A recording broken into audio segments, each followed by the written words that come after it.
O problema é quando essa resposta, esse sistema de defesa fica ligado demais. Que é o que infelizmente acontece na vida de muitas pessoas, é infelizmente o que aconteceu na minha vida no ano passado. Eu perdi o controle sobre isso, né? A carga de estresse por conta daquele monte de mudanças que eu comentei, né? Mudei para o Rio, mudei de apartamento, mudei de trabalho, tinha pedido exoneração, o que fazia eu me pressionar muito para fazer o negócio dar certo. Então, por uma série de motivos, né? Que eu acho que não convém entrar em detalhes aqui, mas se vocês quiserem saber mais, eu posso gravar um outro episódio para falar mais sobre isso. A carga de estresse ficou altíssima, né? A sensação de ter que fazer algo ficou permanente, né? Acordava sentindo que tinha que fazer um monte de coisa e dormia pensando nas coisas que tinha que fazer. E às vezes a gente acaba se colocando num contexto, presta atenção no que eu vou falar agora. Às vezes a gente acaba se colocando num contexto de trabalho, pessoal, familiar, no qual o número de coisas que você sente que tem que fazer, quer você tenha que fazer ou não, é simplesmente desumano. É simplesmente impraticável. Do ponto de vista de gestão de tempo mesmo, é impossível fazer todas as coisas.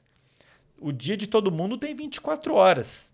Todo mundo, adulto, todos os adultos têm que dormir pelo menos 7 horas. Ou seja, tem que estar na cama pelo menos umas 8. Todo mundo tem que praticar exercício físico. Todo mundo tem que se alimentar X vezes no dia, higiene pessoal. Então, se a gente for considerar tudo que precisa ser feito para se manter saudável, existe um limite de tempo no qual a gente consegue dedicar a fazer coisas, né? Tem que ir no banco.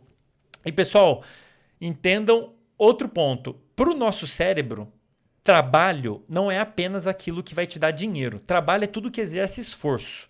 Ir à academia é trabalho, ir ao banco resolver um problema é trabalho, cuidar dos filhos é trabalho, arrumar a casa é trabalho, cozinhar é trabalho. Isso tudo tem que entrar na conta, porque muitas vezes o que pode acontecer é a gente, sem perceber, como foi o meu caso especificamente no ano passado, a gente se coloca num cenário que você está quase que fadado a adoecer, porque o número de coisas que você tem para fazer vai simplesmente além do que é possível para um ser humano. Certo? Então, assim, a carga de estresse fica muito alta, né? E isso vale para ansiedade. Às vezes a pessoa está lá ansiosa com coisa, está sempre preocupado com uma coisa no futuro, ela vê muito perigo no futuro, especialmente quem sofre com algum transtorno de ansiedade, especialmente quem sofre com TAG, transtorno de ansiedade generalizada, a pessoa já tem...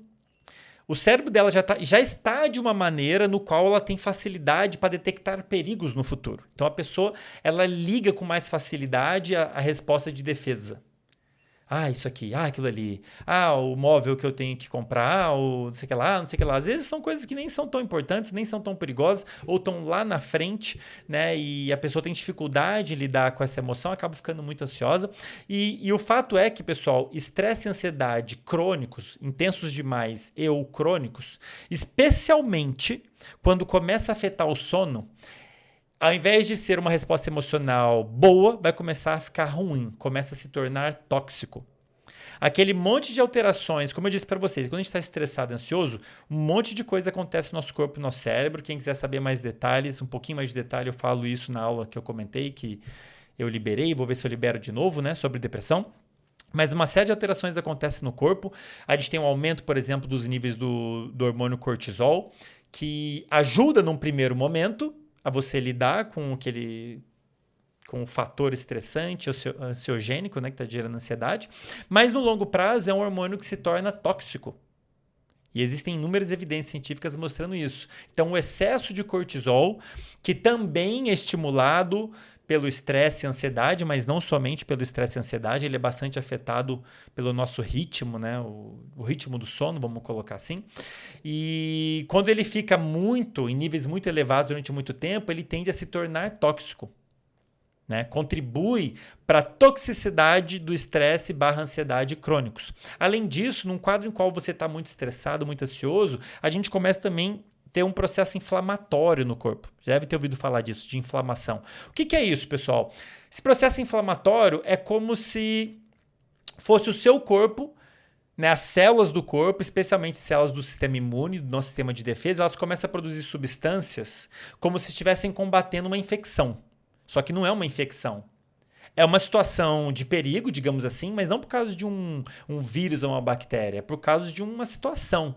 E o nosso corpo ele começa a pode começar a ter um processo inflamatório, você começa a ter liberação de uma série de sinais químicos que também vão promover uma série de modificações no corpo e no cérebro que contribuem bastante com esse processo de toxicidade do estresse e ansiedade. E um terceiro elemento que a gente observa no desenvolvimento da depressão maior, então falei aqui de níveis de cortisol elevados, um quadro inflamatório e além disso a gente tem a redução dos níveis de um sinal químico chamado BDNF, que funciona, que é a sigla é uma sigla em inglês, Brain Derived Neurotrophic Factor, fator neurotrófico derivado do cérebro, BDNF, que funciona como se fosse um adubo. É um sinal químico importante, que é estimulado, por exemplo, pelo exercício físico, e ele é como se fosse um adubo dos neurônios. Ele é importante para manter os neurônios saudáveis, com a arvorezinha deles bem crescidinha, se comunicando com outros neurônios, e a gente observa uma redução desses sinais químicos. São alguns elementos, três principais elementos que a gente observa nas pessoas que desenvolveram um quadro como a depressão maior. O sistema de defesa dela está hiperativado, incluindo as áreas envolvidas em ligar o sistema de defesa, especialmente uma que eu vou comentar daqui a pouquinho, chamada amígdala. Não são essas bolotas que a gente tem na garganta, tá, pessoal? São duas áreas que a gente tem no cérebro, super envolvidas com respostas emocionais de um modo geral, especialmente, mas não somente, respostas de estresse, de medo, de ansiedade. Então, quando a gente olha uma pessoa que desenvolveu a depressão maior, a gente vê essa amígdala às vezes hipertrofiada e hiperativa, né, sinalizando que o sistema de defesa ele tende a ficar mais ativo, os níveis de cortisol, o famoso hormônio do estresse, elevados, um quadro inflamatório, os níveis de BDNF, o adubo, reduzidos. E qual que é o resultado disso, pessoal?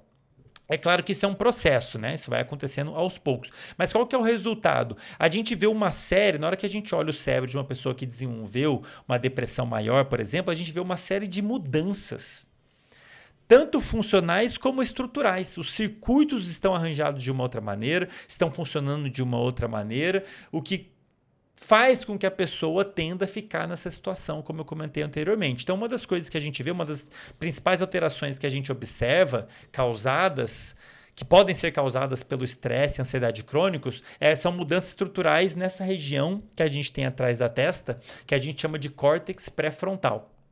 Já falei dessa região várias vezes em outros episódios. Não vou entrar em detalhes aqui, né? Mas vou falar só o que for necessário para a gente entender. São áreas que a gente tem aqui atrás da testa que são é a região que mais nos diferencia de outros animais. Está envolvido com a nossa capacidade de projeção do futuro, de lembrar do passado, de fazer essa viagem temporal, passado, presente, futuro. Importante para simular situações no futuro.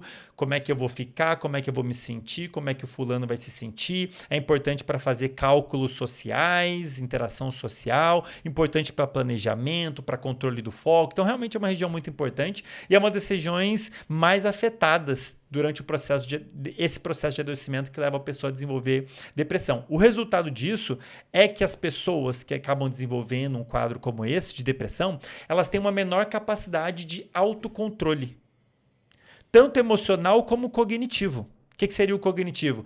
Atenção, controlar os próprios pensamentos. Então, a capacidade da pessoa de modular as próprias emoções, de controlar a ansiedade, de se motivar, de controlar o foco atencional, de controlar os próprios pensamentos, fica reduzido.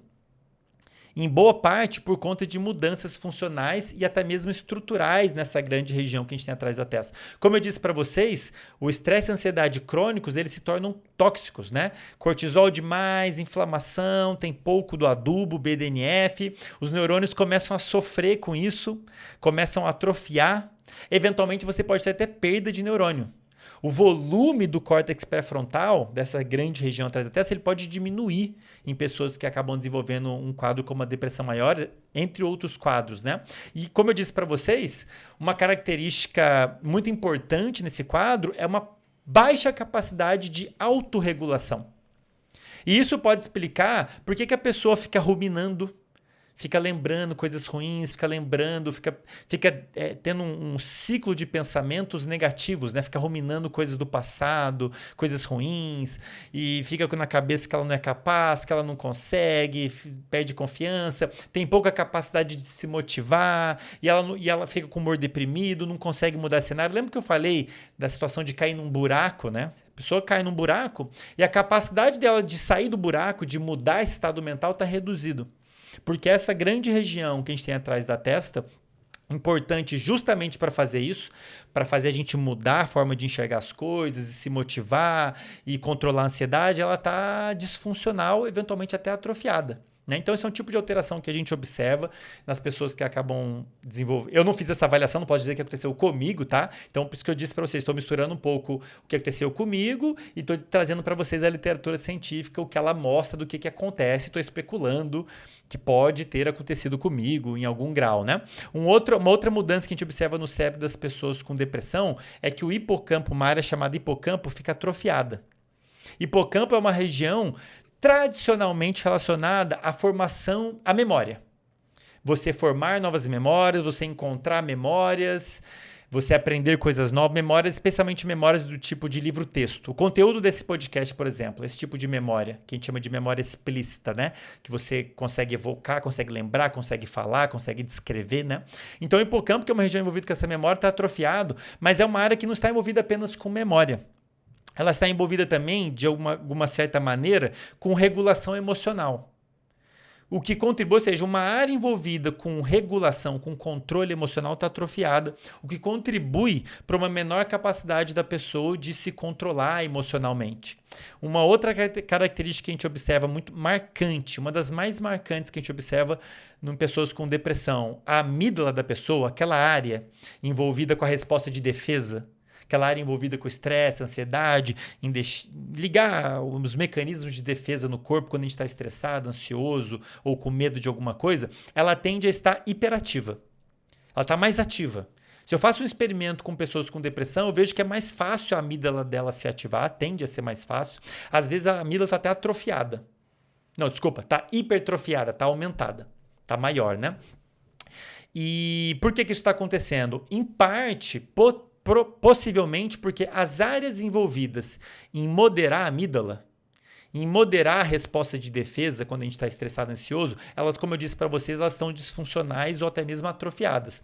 Essa grande região que a gente tem atrás da testa e o tal hipocampo são duas regiões importantes para manter a amígdala sob controle, para manter nossas respostas emocionais sob controle, para a gente ter algum tipo de autocontrole, de autorregulação emocional, inclusive, para a gente ter alguma capacidade de controlar as emoções e os pensamentos. Como essas áreas estão atrofiadas, a nossa capacidade de regulação, autorregulação emocional e cognitiva, né, de pensamentos fica prejudicada e, consequentemente, as respostas emocionais saem um pouco do controle, o que acaba contribuindo para esse quadro se perpetuar. A pessoa fica cada vez mais fácil da pessoa ligar a resposta de defesa, que por sua vez, se ela ficar ligada por muito tempo, ela se torna tóxica. Então é um ciclo vicioso, que se a gente não quebrar de alguma maneira, a pessoa tende a ir adoecendo cada vez mais, né?